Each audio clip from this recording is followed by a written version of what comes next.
Hay un tipo de cansancio que no busca historias nuevas. Al final del día, cuando la mente ya ha cargado con demasiado, lo último que uno quiere es un mundo desconocido que exija atención.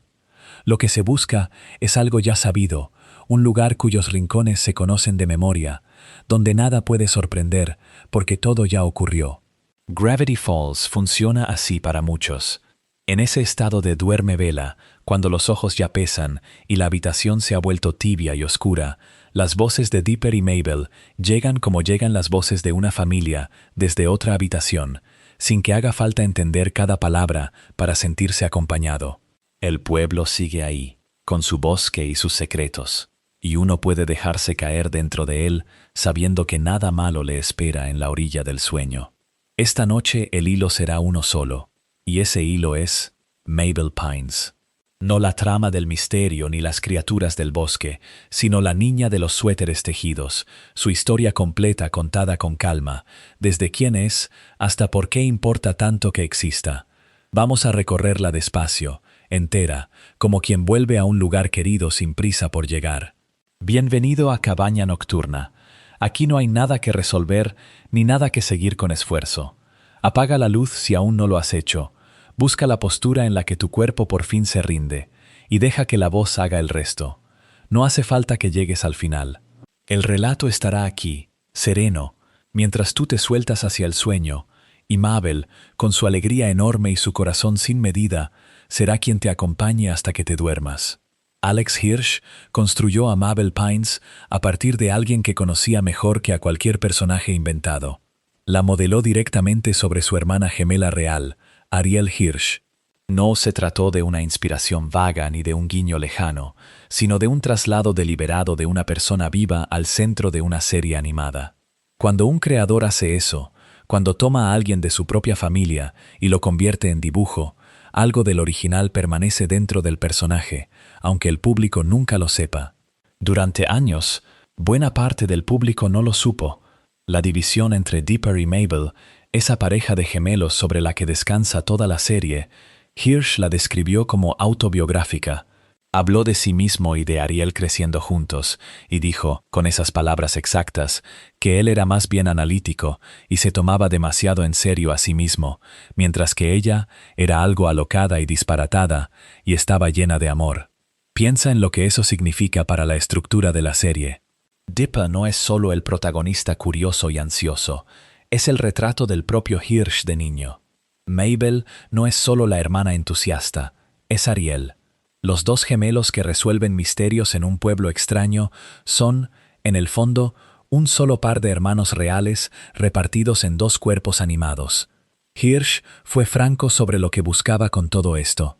Dijo que uno de sus objetivos al hacer la serie era, en efecto, aprovechar su relación cómica con su hermana, llevar la rareza de ella a toda América. Lo formuló de una manera que suena casi como una broma entre hermanos, describiéndolo como el deseo de burlarse de su hermana a lo largo de 20 historias al año. Hay ternura en esa frase, y también hay algo muy honesto sobre cómo funcionan los gemelos. La burla y el cariño no se contradicen entre ellos, conviven, y Hirsch construyó un espacio, capítulo tras capítulo, donde podía hacer las dos cosas a la vez, donde podía reírse de Ariel y celebrarla en el mismo gesto. Ahora detente en un detalle que la mayoría de los espectadores nota sin pensarlo demasiado. Mabel lleva un suéter distinto en casi cada episodio, siempre tejido a mano, siempre con algún color o dibujo nuevo. Ese rasgo tampoco salió de la nada, vino de un suéter real. Ariel Hirsch, en la escuela primaria, usaba un suéter peludo de color verde lima, inspirado en un muñeco troll, con una gema pegada en la barriga. Ese suéter, esa prenda concreta de la infancia de una niña de verdad, se convirtió en el punto de partida de uno de los rasgos visuales más reconocibles de la serie.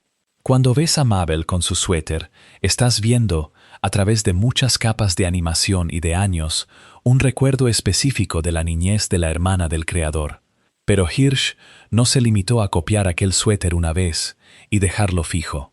Decidió darle a Mabel un suéter nuevo casi cada vez que aparecía, y explicó por qué. Dijo, en efecto, que la veía como un personaje demasiado enérgico y demasiado amante de la diversión como para quedar confinado a un solo atuendo. Esa es una decisión de diseño que dice algo sobre la psicología del personaje. Un vestuario fijo comunica estabilidad, rutina, un carácter que no cambia. La rotación constante de suéteres comunica lo contrario, una niña en movimiento, siempre reinventándose, incapaz de contenerse dentro de una sola imagen. La ropa se convierte en un termómetro del temperamento, y encaja perfectamente con la Mabel que Hirsch quería mostrar, esa que hereda de Ariel la energía desbordante. Detrás de la pareja de gemelos hay una tensión que Hirsch describió con precisión en una entrevista. Explicó el contraste temático de esta manera. Dipper es un personaje que quiere crecer demasiado rápido, mientras que Mabel es alguien que se siente muy cómoda siendo niña. Y a esa diferencia la llamó una tensión constante. Piensa en cuánto sostiene esa sola idea. Muchas historias sobre la infancia tratan de un niño que quiere madurar, y presentan ese deseo como algo bueno, como el arco natural del crecimiento. Hirsch colocó junto a ese niño a otra figura, igual de central, que representa la postura opuesta, la de quedarse en la infancia sin prisa, sin vergüenza, sin urgencia por dejarla atrás. Ninguno de los dos tiene toda la razón. Ninguno de los dos está equivocado. La serie vive en el espacio entre ambos. Aquí conviene desmontar una lectura fácil de Mabel, una que Hirsch mismo rechazó de manera directa.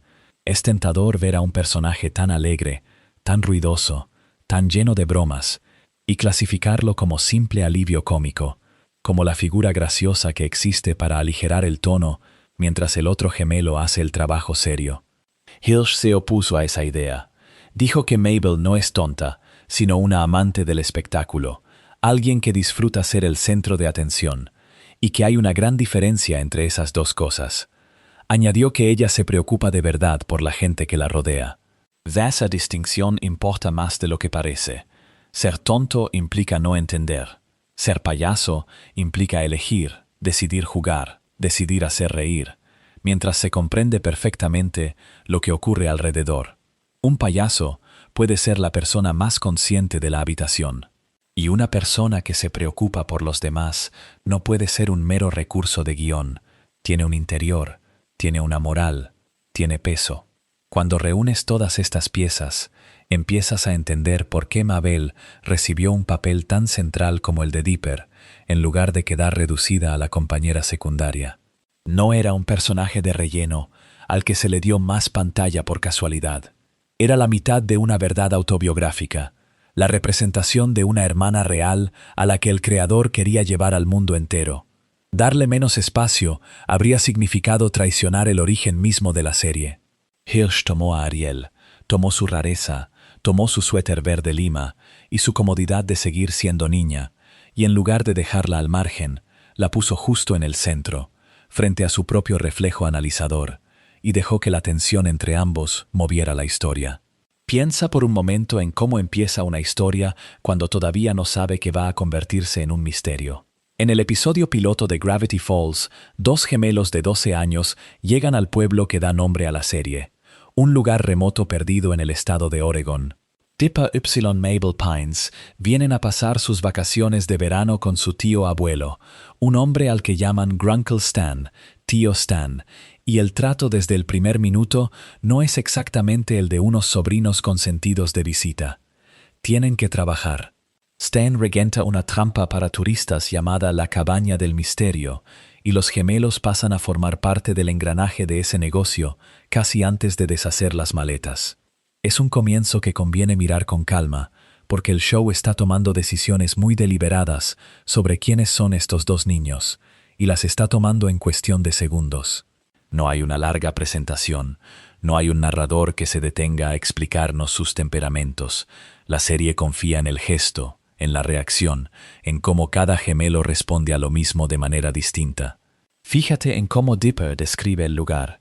Al llegar, lo llama un pueblo dormido, un sitio somnoliento, y esa palabra hace un trabajo silencioso pero enorme, porque toda la premisa de Gravity Falls consiste en desmentir esa primera impresión. El pueblo aparenta quietud, aparenta aburrimiento veraniego. Aparenta ser el tipo de lugar donde a un niño de 12 años no le va a pasar absolutamente nada memorable. Y el guión coloca esa palabra ahí precisamente para poder romperla. La calma es un decorado. Debajo hay otra cosa.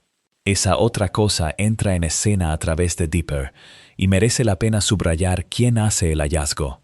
Mientras los gemelos cuelgan carteles publicitarios del negocio de Stan en la parte más siniestra del bosque, la zona que el propio show marca como espeluznante, es Dipper, y no Mabel, quien encuentra algo que no debería estar allí. Un árbol de metal, hueco, que finge ser un árbol de verdad. Dentro, un viejo aparato electrónico con un cable cortado, seccionado, como si alguien lo hubiera desconectado a propósito. Ese detalle del cable roto es el primer nudo de toda la serie, la primera pista de que este pueblo ha sido preparado, manipulado, escondido por alguien. Que sea Dipper quien lo encuentre no es un dato menor. Desde este primer episodio, la serie asocia al hermano con la curiosidad que hurga, con el impulso de meter la mano donde algo suena raro. Él es el que se acerca al árbol falso. Él es el que abre lo que encuentra dentro. La personalidad que definirá su verano entero, esa mezcla de nerviosismo y necesidad de saber, ya está aquí, funcionando, sin que nadie tenga que anunciarla. Y luego está la otra puerta. Cerca de una trampilla oculta en el suelo del bosque, aparece Gompers, la cabra que suele rondar la cabaña y que muchos fans consideran, sin que quede del todo confirmado, una especie de mascota de Mabel. La trampilla se abre de golpe, salta hacia arriba desde la tierra, y el animal se sobresalta. Es una imagen pequeña, casi cómica, un chivo asustándose de un resorte en el suelo, pero cumple una función. El bosque tiene mecanismos escondidos, cosas que se abren solas.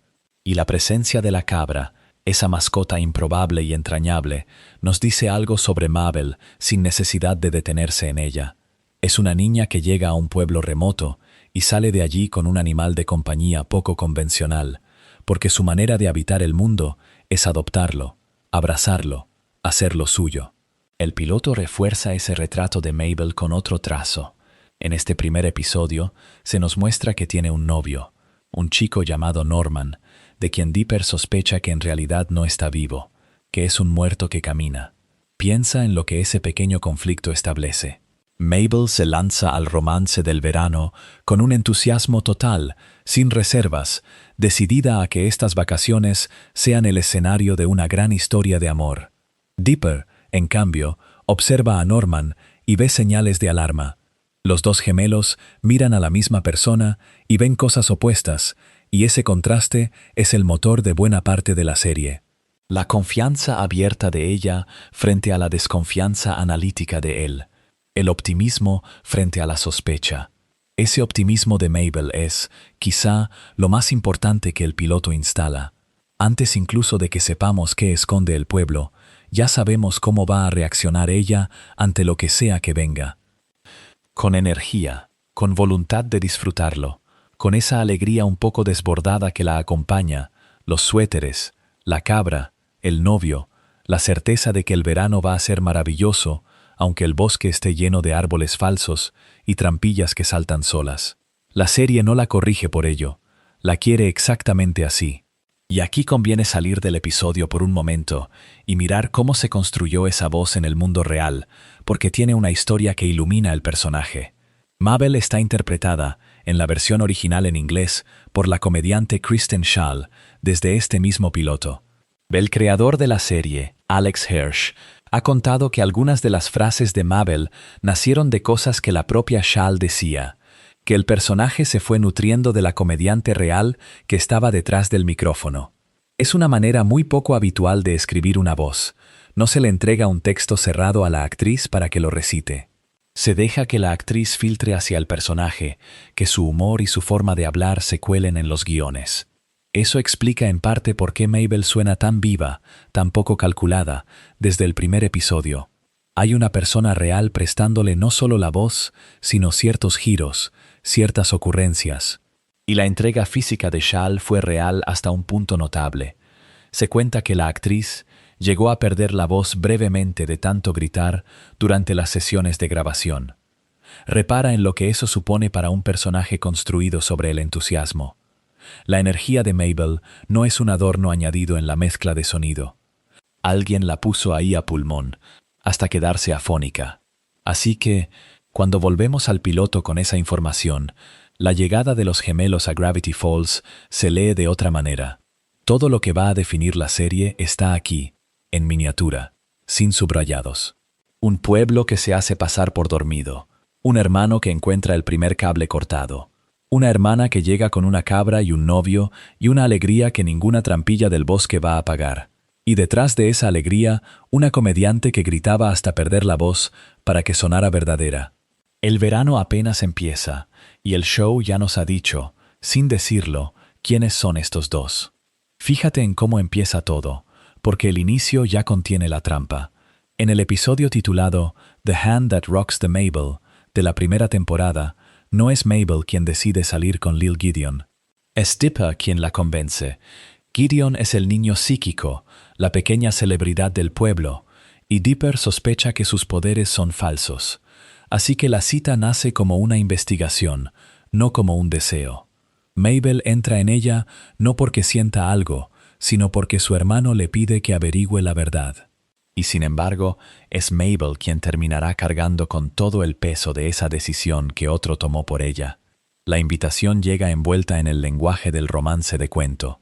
Gideon entrena a un guacamayo para que le entregue a Mabel su propuesta de ir a un baile de salón. Es un gesto grande, teatral, del tipo que uno esperaría al final de una comedia romántica, no al principio de una relación entre dos niños. Y observa lo que Mabel hace con ese gesto. Ella acepta, sí, pero acepta con una esperanza muy concreta y muy modesta, la esperanza de que puedan quedarse solo como amigos. Ya está poniendo un límite antes de que empiece nada, ya está intentando definir los términos.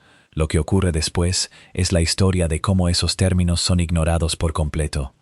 Porque cuando Mabel intenta poner fin a la situación, cuando trata de decir con claridad lo que ya había insinuado desde el comienzo, Gideon se niega a aceptarlo.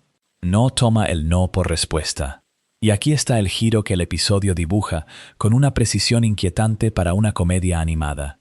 Gideon pasa de la adoración al control dentro del mismo capítulo, sin que medie casi ningún tiempo. El niño que la cortejaba con guacamayos y bailes es el mismo que ahora no la deja marcharse. La devoción y la posesión resultan ser, en su caso, la misma cosa vista desde dos ángulos. El afecto que parecía inofensivo era, desde el principio, una forma de reclamo. Y Mabel, ante esto, hace algo que el programa convierte en uno de sus gestos recurrentes. Abrumada, sin salida clara, se esconde dentro de su propio suéter, se lo sube por encima de la cabeza y desaparece dentro de la lana.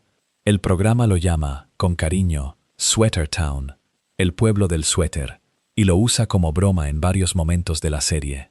Pero detente a pensar en lo que significa aquí, en este contexto preciso. Una niña que no encuentra la manera de que la escuchen, que ha dicho que no y no ha servido de nada, se repliega hacia el único lugar que puede controlar por completo, el interior de su propia ropa. Es un chiste visual, cierto, y funciona como tal. También es, si uno lo mira con cuidado, la imagen de alguien que se ha quedado sin recursos para hacerse oír. Lo que sucede a continuación desplaza a Mabel del centro de su propia historia una vez más. Es la propia Mabel quien decide romper con Gideon, cara a cara, sin pedirle a nadie que lo haga por ella. Es el hermano quien se planta a hacer el trabajo que Mabel no ha podido completar, y esa intervención tiene una consecuencia reveladora. Provoca a Gideon hasta el punto de que éste revela que su poder supernatural es genuino. Los poderes no eran falsos, como sospechaba Dipper al inicio. Eran reales. Gideon pelea contra Dipper, y en esa pelea la fachada del niño encantador cae del todo. La investigación que abrió el episodio queda respondida de la peor manera posible. Sí hay poder verdadero detrás de la sonrisa, y ese poder se usa para dañar a quien se interpone. Y entonces, por fin, llega el momento que le pertenece a Mabel y a nadie más. Es ella, personalmente, quien destruye el amuleto que le da a Gideon sus poderes. No lo hace Dipper, no lo hace el azar, lo hace Mabel con sus propias manos. y acompaña el gesto diciéndole que nunca saldrá con él. Después de una cita que su hermano concertó, después de una ruptura que su hermano intentó ejecutar por ella, es Mabel quien cierra el círculo. La niña que se había escondido dentro de su suéter sale de él para deshacer, ella misma, la fuente del poder que la había acorralado. Hay algo profundamente justo en que el objeto se rompa en su mano y no en otra. Podría parecer que ahí termina el patrón, que la lección quedó aprendida y el peligro disuelto. Pero la serie no permite que Gideon desaparezca tan limpiamente, y el eco de esta relación regresa mucho más tarde, en el episodio que cierra la primera temporada, Gideon Rises. Fíjate cómo abre ese capítulo. Deepa despierta gritando de una pesadilla en la que Gideon ha robado la escritura de la Mystery Shack y ha obligado a la familia a mudarse a vivir con Sus y su abuela. Es Sus quien le da la peor noticia posible. No fue un sueño. Lo que Dipper temía dormido es exactamente lo que ha ocurrido despierto. El rechazo que Mabel le dio a Gideon no lo detuvo, lo transformó en algo más grande y más frío. Porque en Gideon Rises, Gideon consigue la escritura de la Mystery Shack y planea demolerla para construir en su lugar un parque temático al que llamará Gideonland. Piensa en la escala de eso. El niño que quería a Mabel ahora quiere borrar el hogar de su familia y levantar sobre las ruinas un monumento a sí mismo, con su propio nombre encima. El deseo no ha cambiado de naturaleza, solo de tamaño. Lo que empezó como la insistencia de no aceptar un no en una cita se ha convertido en la ambición de arrasar una casa entera. La misma incapacidad de tolerar el límite, ampliada hasta volverse una amenaza para todos.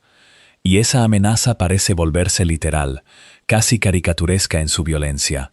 En una escena que muchos fans recuerdan bien, cuando Gideon utiliza un robot gigante construido por Old Man McGucket, el llamado Gideon Bot, en su intento por impedir que Dipper y Mabel se marchen de Gravity Falls. Por lo que se recuerda de esa escena, la máquina llega a alcanzarlos y deja el autobús maltrecho. Piensa en el trayecto que ha recorrido esta figura desde el guacamayo y el baile de salón. El mismo personaje que enviaba pájaros con invitaciones, ahora envía un coloso de metal a destrozar el vehículo en el que la niña que lo rechazó trata de escapar. La distancia entre esos dos gestos es toda la distancia entre el enamoramiento idealizado y lo que hay debajo de él cuando no se le concede lo que exige. Y ahí queda planteado, con una claridad que la serie rara vez subraya en voz alta, el patrón completo. Una relación que Mabel nunca eligió, que empezó como favor a su hermano. Una ruptura que otros intentaron por ella antes de que ella misma la sellara. Y un rechazo que, lejos de cerrar la puerta, encendió una obsesión capaz de perseguirla con un robot por la carretera. El techo arrancado del autobús es, en el fondo, la misma escena del suéter subido sobre la cabeza, vista desde el otro lado, una niña buscando un lugar seguro y una fuerza que insiste en no dejarla tenerlo. El episodio comienza con Grunkle Stan, de pie frente a su creación, orgulloso, mostrándole a Mabel lo que él llama su feria del misterio. Presume de haber, según sus propias palabras, ahorrado en cada gasto posible, una frase que dice como si fuera un elogio hacia sí mismo, cuando en realidad es una confesión. Repara por un instante en lo que revela. Un hombre construye un lugar de diversión para el público, y su mayor motivo de satisfacción no es la seguridad ni la calidad, sino cuánto dinero logró no gastar. Ahí está Stan entero, resumido en una feria, y el tono de toda la escena queda fijado antes de que ocurra cualquier otra cosa. Cuando Mabel, con esa mezcla de inocencia y sentido común que la caracteriza, le pregunta si es legal falsificar los certificados de inspección de seguridad de las atracciones, Stan le responde, textualmente, que cualquier cosa es legal cuando la policía no está presente. Es una línea que hace reír y está diseñada para eso, pero conviene detenerse en ella. Es una filosofía completa comprimida en una sola frase. La legalidad, para este hombre, no es una cuestión de bien o mal, sino de vigilancia. Y en medio de ese mundo montado sobre atajos y certificados falsos, sobre atracciones que quizá no deberían estar girando, es donde Mabel va a encontrar a la criatura que definirá buena parte de su historia. El encuentro ocurre en un puesto de juegos, uno de esos de feria titulado Gana un cerdo. Lo atiende un feriante llamado Sprott. El juego consiste en adivinar el peso exacto del animal, y aquí el episodio hace algo pequeño y perfecto. El cerdo que está en juego se llama 15 Poundy, que en español vendría a ser algo como 15 libras. Mabel adivina que pesa 15 libras. Y acierta, por la razón más simple del universo. La respuesta está literalmente escrita en el nombre del animal. Ella no hace trampa, no calcula, no estudia. Solo escucha y repite lo que ya estaba dicho. Lo revelador no es tanto que acierte, sino la reacción de Sprott. El feriante se queda atónito, incapaz de comprender cómo esta niña adivinó el peso exacto, y en su desconcierto la acusa de ser una bruja antes de entregarle el cerdo. Hay algo casi tierno en esa reacción exagerada. Sprott vive dentro de la lógica de la feria de Stan, un mundo donde nadie gana de verdad, donde los juegos están hechos para que pierdas. Que alguien acierte, y encima por un motivo tan evidente, le resulta tan incomprensible que prefiere creer en la brujería antes que en la casualidad. Y de nuevo, sin necesidad de subrayarlo, el episodio nos muestra qué clase de lugar es este. Lo que sucede a continuación es, para mí, el corazón del personaje de Mabel. En el instante mismo en que recibe al cerdo, lo rebautiza. 15 Poundy deja de existir y nace Waddles. Piensa en la velocidad de esa decisión. No lo consulta, no lo duda, no espera a conocerlo. En el momento en que el animal pasa a sus brazos, ya tiene un nombre nuevo, uno elegido por ella, y el vínculo queda sellado de inmediato. Esa inmediatez lo dice todo sobre ella. Mabel no adopta despacio, no se protege del afecto, no calcula si le conviene. Ama primero y piensa después, si es que piensa. El cerdo llega a su vida por puro azar, por un juego amañado en una feria construida sobre mentiras, y sin embargo ella lo convierte en algo suyo, en una relación, en un nombre propio, en cuestión de segundos. Y ahí está lo impulsivo y lo protector de su naturaleza, entrelazados hasta volverse la misma cosa. Su impulsividad no es descuido, es una forma de generosidad. Otra persona habría dudado, habría pensado en la responsabilidad de cuidar a un animal, en lo poco práctico de llevarse un cerdo a casa durante un verano. Mabel no.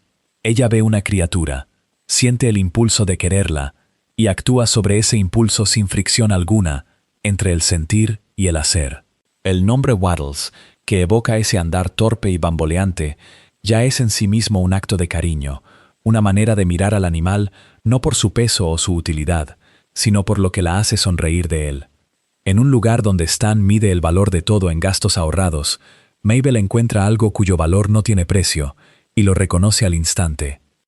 Mientras esto ocurre, el episodio abre otra puerta que conviene mencionar, aunque pertenezca a otro hilo de la historia. A la feria llega un viajero del tiempo llamado Blendin Blandin, cargando un dispositivo de viaje temporal con la forma de una cinta métrica. Ese aparato termina en manos de Dipper, quien lo usa para rebobinar el día una y otra vez, intentando deshacer un momento concreto: haber golpeado por accidente a Wendy en la cara con una pelota de béisbol durante uno de los juegos de la feria. Es su propia obsesión, su propio bucle, y merece su análisis aparte. Lo traigo aquí solo para señalar el contraste, porque los dos gemelos están, en el mismo lugar y al mismo tiempo, viviendo dos relaciones completamente opuestas con el impulso. Piensa en esa simetría. Dipper toma un poder capaz de alterar el tiempo y lo gasta enteramente en corregir, en volver atrás, en intentar que un instante impulsivo no haya ocurrido nunca. Vive atrapado en el arrepentimiento, rebobinando el mismo error, incapaz de dejar que las cosas simplemente sean. Mabel, a pocos metros, hace exactamente lo contrario. Ella no quiere deshacer nada. Toma lo que el azar le entrega, un cerdo ganado por accidente en un juego trucado, y en lugar de dudarlo o cuestionarlo, lo abraza, lo nombra y lo convierte en familia. Donde su hermano busca el control, ella se entrega. Donde él teme las consecuencias de un acto impulsivo, ella construye sobre uno algo que va a durar. Y por eso este episodio, que en la superficie es una comedia sobre una feria barata y un viajero del tiempo perdido, funciona también como un retrato limpio y económico de quién es Mabel Pines. Consigue a su cerdito por casualidad, en el sitio menos noble imaginable, rodeada de certificados falsos y juegos amañados. Pero lo que hace con esa casualidad es enteramente suyo. Renombra, adopta, quiere, y lo hace todo de golpe, sin red. Su impulsividad y su instinto de proteger no son dos rasgos distintos. Son un mismo movimiento del corazón, y ese cerdo llamado Waddles es la primera prueba, sencilla y perfecta, de que ese movimiento existe. El episodio se abre con una imagen doméstica que el show usa a menudo para bajarnos la guardia. Stan, Dipper y Mabel están sentados frente al televisor, viendo un concurso llamado Cash Wheel, uno de esos programas donde una rueda enorme decide la suerte de la gente. La rueda gira y cae en la casilla llamada Cash Shower, y un concursante queda bañado en billetes que caen del cielo del estudio. Piensen en lo que esa imagen instala antes de que empiece la trama de verdad. El dinero como espectáculo, como lluvia, como algo que llega sin esfuerzo y empapa al afortunado. Y luego el detalle que lo vuelve más oscuro y más divertido. Los otros concursantes se abalanzan sobre el ganador para arrebatarle su dinero, y él responde a golpes, apartándolos a puñetazos mientras protege lo que le cayó encima. Stan observa esto y comenta, en efecto, que le gusta el estilo de ese hombre. Es una línea breve, casi de relleno, pero funciona como una declaración de principios. Antes de que el episodio nos pida elegir entre dos filosofías, Stan ya nos dijo cuál admira. La del que golpea para conservar lo que tiene. El día comienza de verdad cuando un autobús lleno de turistas llega a la cabaña. Para Stan, un autobús así no es una multitud, es una oportunidad. Le ordena a Wendy que suba el precio de la entrada, y ella, tomándose la instrucción en serio, lo sube a $20. Stan no queda satisfecho. Le dice que lo suba a 200. La diferencia entre esas dos cifras es todo el personaje. Wendy piensa en un precio abusivo pero imaginable, y Stan piensa en un precio que ya no tiene relación con lo que se ofrece, un número lanzado simplemente para ver cuánto tolerará la gente. Hay un momento en esta secuencia que el show plantea como chiste visual, pero que revela mucho más de lo aparente. Dipper le reprocha a su tío que ve a los clientes como carteras con piernas.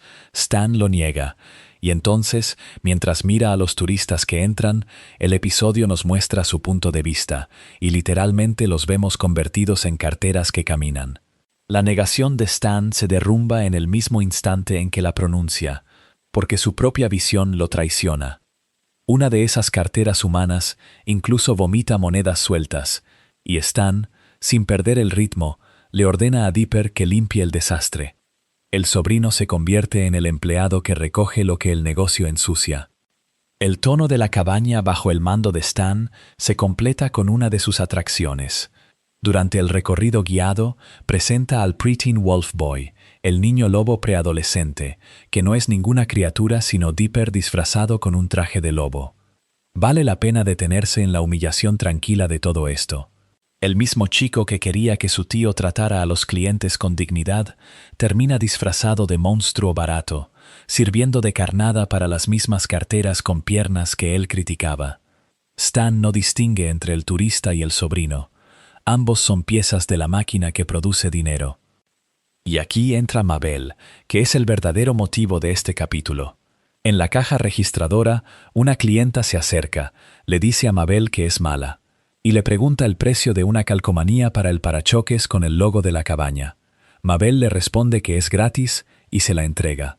Es un gesto pequeño, casi invisible dentro del ruido del episodio, pero es el primer indicio de una manera de dirigir completamente distinta a la de Stan. Donde él ve una cartera, ella ve a una persona a la que se le puede regalar algo. Donde él sube el precio a 200, ella baja el precio a 0. Stan la ve regalar la calcomanía y se enfurece. Para él, esto no es generosidad, es una fuga, una grieta por donde se escapa el dinero. La respuesta de Mabel es de las mejores cosas que hace el personaje en toda la primera temporada, y es tan ligera que uno casi la deja pasar. Le pega a Stan calcomanías que dicen please y thank you, por favor y gracias, usándolas para pincharlo sobre sus modales. Está convirtiendo su filosofía en una broma física, cubriéndolo de cortesía como quien cubre a alguien de algo pegajoso que no se quiere quitar. Stan se las arranca y dice, con estas palabras, que la palabra por favor no le hace ganar dinero, niña. Esa frase es la tesis que Stan defiende y que el episodio va a poner a prueba. Para él, la cortesía y la ganancia son opuestos. La amabilidad es un lujo que resta, un gasto sentimental que un negocio serio no puede permitirse. Y Mabel, con sus calcomanías gratis y sus calcomanías de gracias, encarna exactamente lo que él desprecia. La pregunta que el show empieza a formular, sin subrayarla, es si ella tiene razón. Si tratar a la gente como gente y no como carteras puede además funcionar. Si el liderazgo de Mabel, tan fácil de subestimar por lo alegre que parece, es en realidad una estrategia y no solo una ternura. De ese choque nace la trama central del episodio. Mabel y Stan hacen una apuesta de 3 días sobre quién puede ganar más dinero dirigiendo el local. No es una discusión que se resuelve con palabras, es un experimento con reglas. 3 días, 2 filosofías, un solo local de por medio. Y como toda buena apuesta, esta tiene un castigo público para el perdedor, algo que asegura que nadie podrá fingir que no pasó nada. Si pierde Mabel, tendrá que llevar una camiseta que dice loser, perdedora, exhibiendo su derrota sobre el propio cuerpo. Si pierde Stan, tendrá que cantar una canción de disculpa, humillándose con la voz delante de todos. Fíjense en lo bien elegidos que están esos 2 castigos, porque revelan lo que cada uno teme. A Mabel se le amenaza con una etiqueta, con ser marcada públicamente como fracaso, ella que reparte calcomanías amables por gusto. A Stan se le amenaza con disculparse, con pedir perdón cantando, él que acaba de declarar que la palabra por favor no vale nada. El episodio le ata a cada personaje su propia contradicción al cuello, y por primera vez el show le concede a Mabel algo que suele reservar para su hermano. Un terreno donde competir en serio, con reglas claras y consecuencias reales. Un lugar donde su manera de ver el mundo no es solo dulce, sino que puede ganar o perder. Lo que queda planteado, al final de este arranque, es una duda que el resto de la serie casi nunca se molesta en tomarse en serio. Mabel, la del suéter y la sonrisa, la que regala en lugar de cobrar, acaba de aceptar dirigir un negocio contra el negociante más terco del pueblo. Nadie a su alrededor apuesta por ella. Ni siquiera el tono del episodio parece hacerlo al principio. Y sin embargo ahí está, con sus calcomanías de por favor y de gracias todavía pegadas en algún lugar, dispuesta a demostrar que su forma de tratar a la gente no es una debilidad que hay que corregir, sino una manera de dirigir que el show, y casi todos los personajes que la rodean, llevan demasiado tiempo subestimando. Hay una lógica emocional en Mabel Pines que recorre toda la serie, y en el episodio 15 de la primera temporada, titulado The Deep End, esa lógica encuentra su forma más pura. Gravity Falls acaba de abrir una piscina, y allí, entre el cloro y el sol del verano, Mabel conoce a un chico misterioso del que se enamora casi de inmediato. No sabe todavía quién es, ni de dónde viene, y ese desconocimiento no la frena. Al contrario, lo alimenta. El muchacho resulta ser un tritón llamado Mermando, mitad chico, mitad pez, y el hecho de que su nuevo amor no sea del todo humano no altera en nada la intensidad de lo que ella siente. Piensen en lo que eso revela sobre su carácter. Para Mabel, el obstáculo no es un problema, el obstáculo es la historia. La historia de Mermando, además, está construida como una pequeña odisea de desgracias encadenadas. Él estaba nadando con una manada de delfines en el Golfo de México cuando quedó atrapado en una red de pesca. De algún modo terminó en Gravity Falls, muy lejos del mar, e intentó regresar a casa cruzando el lago, pero un tronco lo golpeó y lo dejó a la deriva. Sobrevivió a la deshidratación en el bosque únicamente porque un ciervo lo lamió, un detalle tan absurdo como tierno, y finalmente cayó por una tubería hasta dar en la piscina. Es una cadena de accidentes tan improbable que roza lo cómico, y sin embargo la serie la cuenta con la seriedad de un naufragio. Ese contraste es deliberado. Mermando llega a la vida de Mabel envuelto en tragedia y misterio, es decir, envuelto exactamente en el tipo de aura que ella busca en el amor. Conviene detenerse en una decisión de guión que muchos pasan por alto. Mabel le promete a Mermando que volverá esa noche, cuando la piscina cierre, para pasar más tiempo con él. Ese es el gesto de una niña enamorada, ilusionada con robar horas prohibidas junto a alguien que le gusta. Pero enseguida su impulso cambia de escala. Deja de tratarse de estar con él y pasa a tratarse de salvarlo. Mabel decide sacarlo a escondidas y ayudarlo a volver con su familia. Ahí está el corazón de su manera de querer. El amor para ella no es quedarse, es lanzarse a una misión. Convierte el enamoramiento en gesta y en el proceso, casi sin darse cuenta, elige la despedida heroica por encima de la compañía tranquila. El final del episodio ejecuta esa elección con una ternura que la serie rara vez se permite. Mabel y Dipper devuelven a Mermando al lago. Ella le entrega un megáfono para que pueda llamar a los suyos a través del agua. Un objeto práctico y a la vez profundamente simbólico, porque le está dando literalmente una voz para reencontrarse con su hogar. Y antes de partir, Mermando la besa. Ese es el primer beso de Mabel. La serie coloca el primer beso de uno de sus personajes centrales no en una relación que continúa, sino en una que termina justo en ese instante, en el momento exacto de la separación. El primer amor de Mabel es, por diseño, un amor que se marcha. Ella misma le pone marco a la escena. Durante la partida de Mermando, Mabel hace una referencia explícita al final de la película Free Willy, esa historia de una ballena de vuelta al mar. Y aquí es donde la escritura muestra sus cartas. Mabel no vive su despedida como algo espontáneo. La vive como una escena de cine que ya conoce, con su música imaginaria y su emoción prevista de antemano. Está enamorada, sí, pero también está enamorada de la forma de la historia, del gesto grandioso de liberar a una criatura y verla alejarse hacia la libertad. Es su tendencia a la fantasía romántica desmedida, hecha texto. No basta con que suceda, tiene que sentirse como una película. Vale la pena señalar, ya en el terreno de la producción, que Mermando recibió la voz de Matt Chapman, guionista y actor de doblaje, que trabajó en las 2 primeras temporadas de Gravity Falls. Que una voz de la propia sala de escritores prestara el aire a este personaje encaja bien con lo que Mermando representa. No es tanto un pretendiente real como una idea, una figura salida del imaginario romántico de la serie, moldeada por las mismas manos que escribían sus tramas.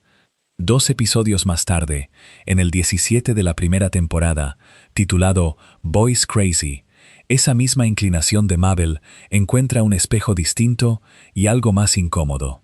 Su banda de chicos favorita se llama Several Times. 5 muchachos idénticos de cabellos perfectos, y Mabel los adora con la devoción absoluta que reserva para todo lo que ama. El problema es lo que ella y sus amigas descubren detrás del brillo. Los integrantes de Several Teams no son personas. Son clones, cultivados en tubos por su manager, un hombre llamado Ergman Bratzman, que los mantenía enjaulados entre concierto y concierto, y amenazaba con reemplazar a cualquier miembro que se portara mal con un clon nuevo. La fantasía perfecta esconde una fábrica y una jaula. Los 5 tienen nombres que son casi un chiste sobre su propia intercambiabilidad. Craigie G, Greggy C, Leggy P, Chubby Z y Deep Chris. Escúchenlos juntos y notarán que apenas se distinguen, sílabas barajadas de un mismo molde. Ese detalle no es gratuito. La serie está diciendo algo sobre el objeto del deseo adolescente, sobre ídolos manufacturados para ser amados y sustituidos sin que nadie note la diferencia. Y lo pone justo enfrente de Mabel, que es precisamente el tipo de fan capaz de proyectar una historia entera de amor sobre un rostro sin biografía. Ahí está el paralelo que hace de estos 2 episodios un mismo estudio de carácter. Con Mermando, Mabel ama a alguien cuya historia es real, trágica y concreta, y aún así la envuelve en el molde de una película. Con Several Teams, ama a figuras que ni siquiera tienen historia propia, criaturas fabricadas cuya única función es ser deseadas. En ambos casos, lo que mueve a Mabel no es tanto la persona que tiene delante, como la forma romántica que ella misma construye alrededor. Su generosidad es genuina, su capacidad de querer es enorme, y esa misma capacidad la vuelve propensa a enamorarse de la idea antes que de la realidad. Es una tendencia que la serie observa con cariño y sin condena, y por eso funciona. Mabel no es ingenua por debilidad, es intensa por naturaleza. Prefiere un primer beso que se aleja nadando hacia el Golfo de México antes que un afecto pequeño y quieto, y prefiere adorar a 5 clones enjaulados antes que renunciar a la emoción de adorar. Su romanticismo desmedido es, al mismo tiempo, su encanto y su punto ciego, y estos 2 episodios lo dejan servido con una delicadeza que invita a mirarlo de cerca sin dejar de sonreír. Hay una idea que circula sobre este tramo de la serie, la de que Bill Cipher se cuela dentro de la mente de Mabel y ahí encuentra su miedo a la soledad para retorcerlo. Conviene detenerse en eso con calma, porque no ocurre. Ni en el episodio llamado Dreamscaperers, ni en el que se titula Sock Opera, se muestra a Bill invadiendo la mente de Mabel. En el primero, la mente que asalta es la del tío abuelo Stan. En el segundo, lo que hace es apoderarse del cuerpo de Dipper. La mente de Mabel permanece cerrada, intacta. Nunca es el terreno de esa violación. Y sin embargo la confusión es reveladora, porque nos obliga a mirar de cerca qué es lo que sí sucede, y por qué se parece lo bastante como para engañar a la memoria. Conviene aclarar también otro nombre antes de seguir, porque los nombres importan cuando se cuenta una historia con cuidado. El titiritero al que Mabel intenta impresionar en Sock Opera se llama Gabe Benson, no Gabby Gabby. Gabby Gabby pertenece a otra película, a otro universo completamente ajeno, a la 4ª entrega de Toy Story, y no tiene relación alguna con Gravity Falls. Piensa en lo fácil que es que 2 nombres semejantes se pisen en el recuerdo, y en cómo esa clase de resbalón termina inventando un trauma que la serie nunca escribió. Aquí no vamos a inventar nada, vamos a quedarnos con lo que la pantalla muestra. Y lo que muestra Dreamscaperers, el episodio donde Bill aparece por primera vez, empieza con algo tan sencillo como una caja fuerte. Stan guarda la escritura de la cabaña bajo llave, en una caja de seguridad, y le dice a Dipper y a Mabel que la combinación está a salvo de Gideon por una razón muy concreta. Existe, les explica en esencia, en el único lugar al que Gideon no puede llegar, que es su propia mente.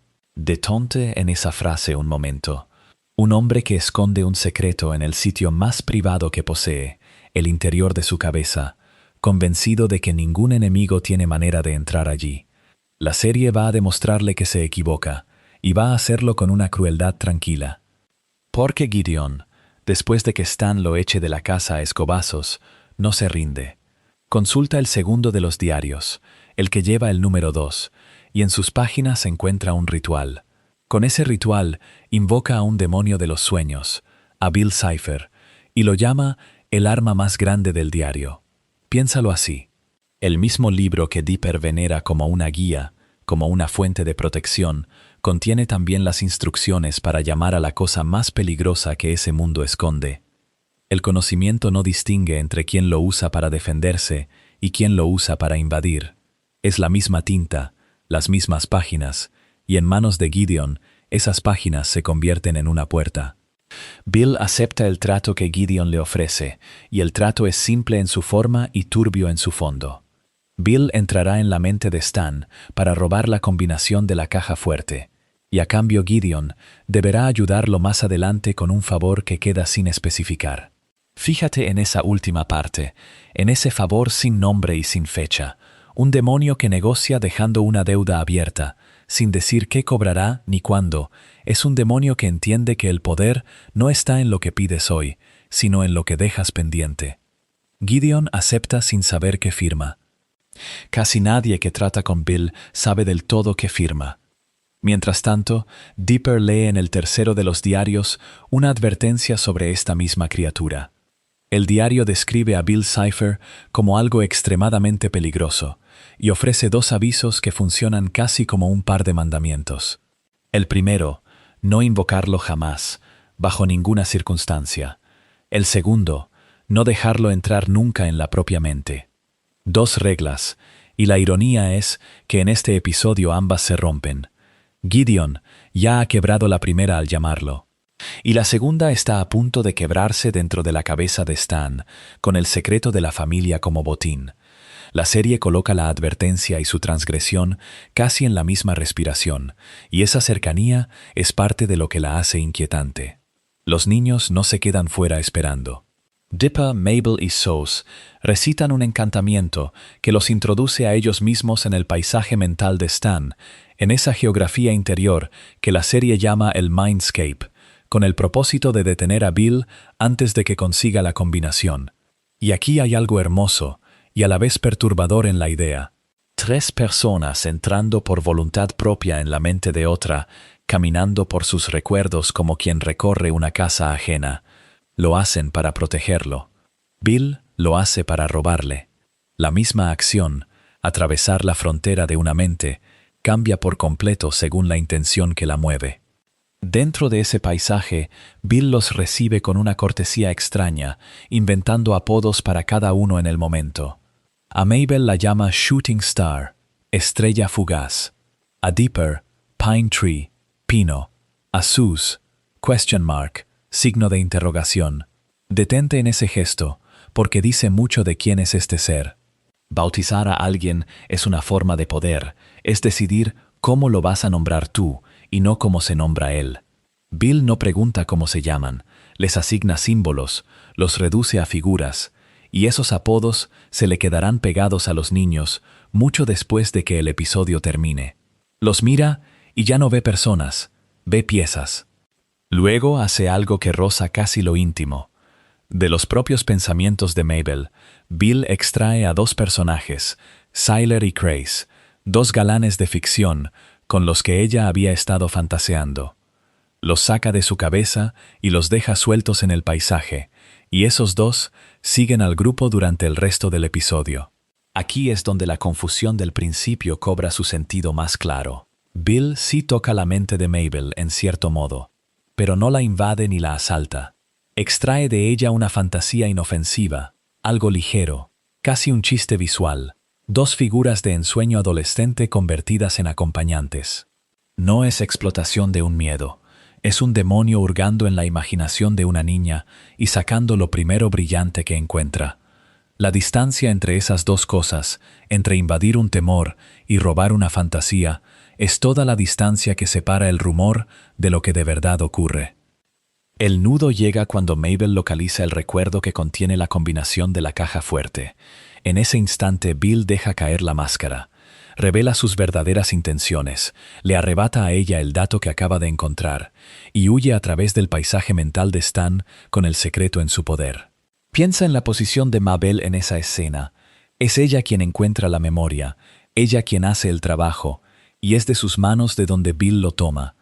La serie la coloca justo en el punto de la traición, no como víctima de una invasión de su propia mente, sino como la persona a la que se le arranca algo que había hallado dentro de la mente de otro. Es una crueldad más precisa, más pequeña y por eso más creíble. Y aún así el episodio no termina en derrota. Cerca del final, Bill está a punto de ser expulsado de la mente de Stan, obligado a salir por la fuerza, cuando decide él mismo detener la pelea. No lo vencen. Se detiene porque quiere. Los niños lo han impresionado, y esa palabra, impresionado, importa, porque explica lo que viene después. Los deja marchar, pero antes lanza una advertencia que se quedará suspendida sobre toda la temporada siguiente.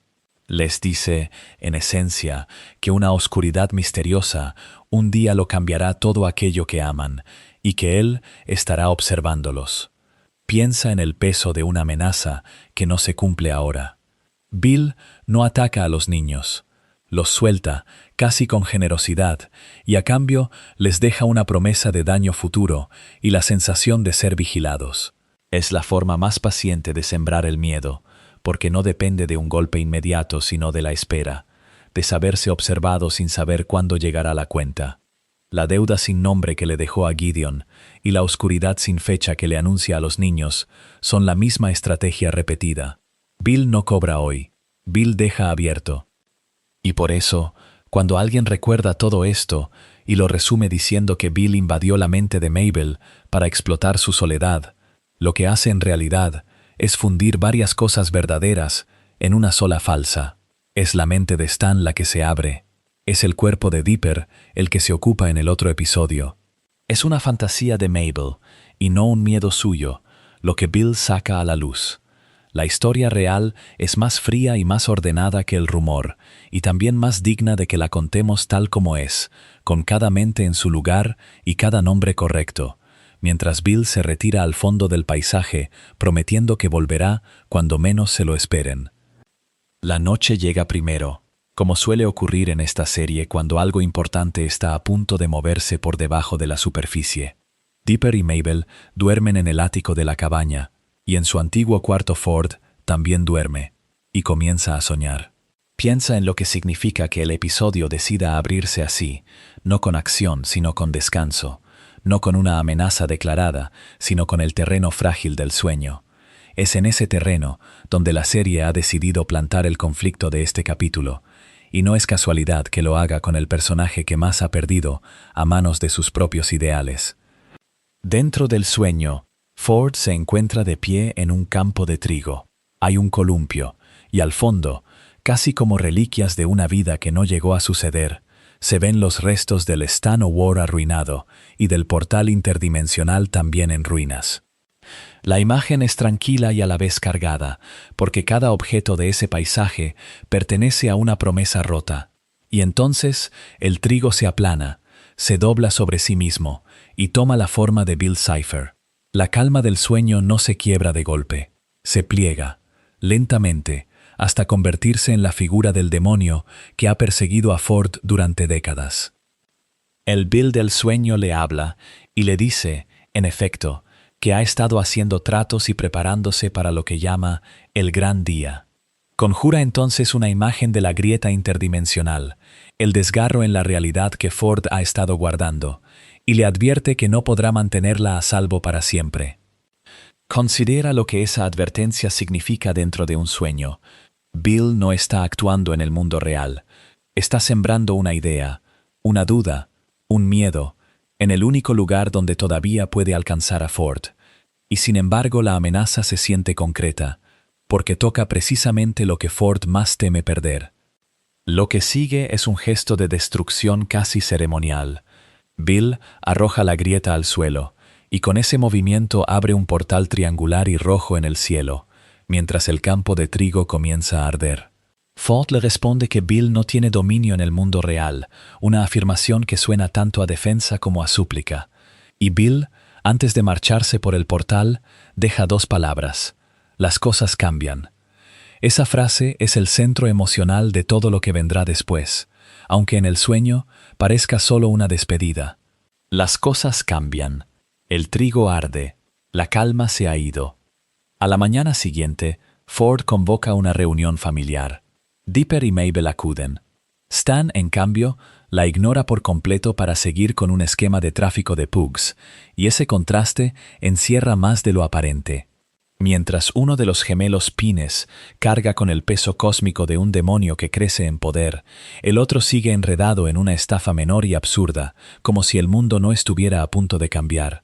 La serie deja que esos dos registros convivan en la misma casa sin subrayar la ironía. Simplemente la coloca ahí, para quien quiera verla.